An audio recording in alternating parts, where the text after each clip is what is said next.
Hello everyone and welcome to Global Horizons. I am Niranjan Marjani. Today we are going to talk about the ongoing friction between Spain and the United States.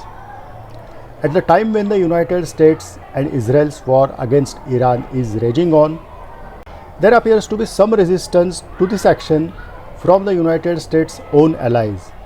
The most significant resistance to the US came from its own ally and a NATO member, Spain.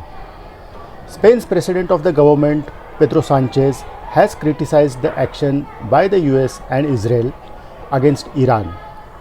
While condemning the human rights abuses carried out by the Iranian regime, Sanchez unequivocally stated that the recent military actions are contrary to international law. Spain's Foreign Minister Jose Manuel Alvarez confirmed that his government has not allowed the US to use the Rota Naval Station and Moron Air Base, the military facilities that are jointly operated by Spain and United States. Further, Spain has removed its ambassador from Israel in protest of Israel's actions against Iran. Under Sanchez, Spain has positioned itself as one of the most vocal critics of Israel. In retaliation to Spain's refusal to allow the use of the military bases, the US has threatened to cut all trade with Spain. However, this may be easier said than done. The US trades with Spain through the European Union. Under the legal structure of the European Union, there is a customs union and a single market.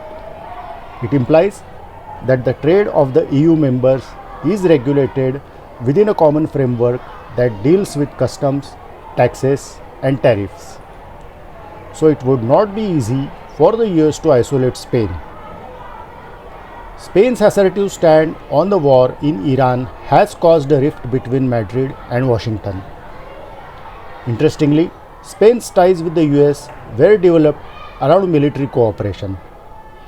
Following Francisco Franco's ascension to power in 1939, Spain faced international isolation as no country wanted to be associated with Spain led by Franco, whose regime was considered as dictatorial.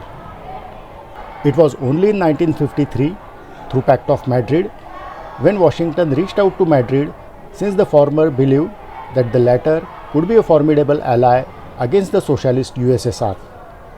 The Spain-US partnership warmed up, with the US providing economic assistance to Spain. In return, Spain allowed the US to set up military bases on the Spanish territory. However, the overall profile of the Spain-US relations has remained low in the past more than 7 decades. Sanchez's stand on the war in the Middle East may be conveniently considered as growing fault lines within the NATO allies. However, this stand needs to be understood from Spain's foreign policy point of view. The posturing by Sanchez points towards a mixture of ideological leanings as well as some futuristic outlook. First, the ideological factor. Sanchez's party, the Spanish Socialist Workers' Party, is a leftist party and has had traditionally uncomfortable relations with the US. Contrary to this, the Popular Party, which is a right-wing party and which is currently in the opposition, has always enjoyed warm ties with the US.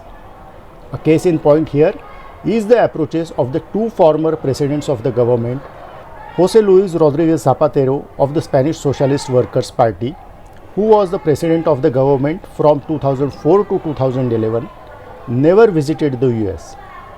On the other hand, José María Aznar of Popular Party visited US 16 times during his 8-year terms as the president of the government from 1996 to 2004.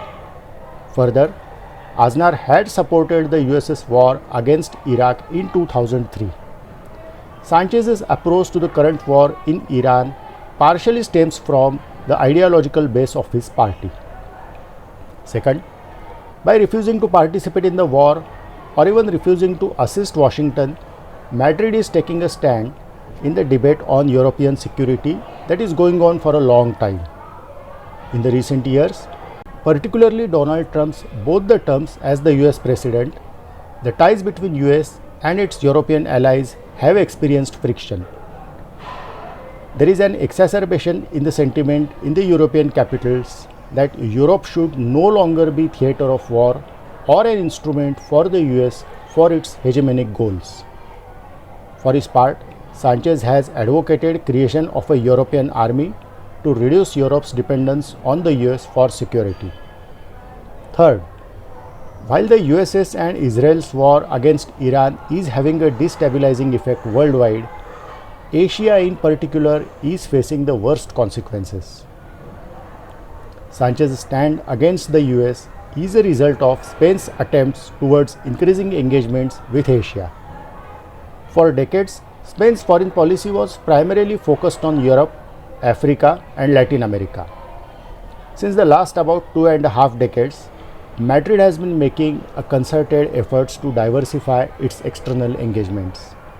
In this regard, the Asia-Pacific region has received special attention from the Spanish political dispensation. A stable Asia is in Spain's interest, as Madrid is now looking to expand its engagements across the continent, right from India in South Asia, China in East Asia, and Vietnam in Southeast Asia. The continuing war in Iran is not only disrupting the economic activities within Asia, it is also causing unnecessary delays and stoppages in Asia's economic engagements outside of the continent.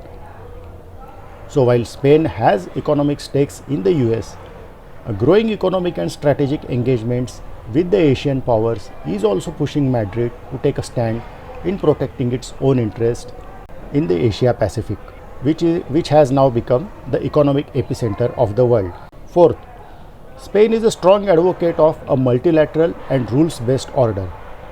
In recent years, Spain's foreign policy has advocated multilateralism and strong international institutional mechanism.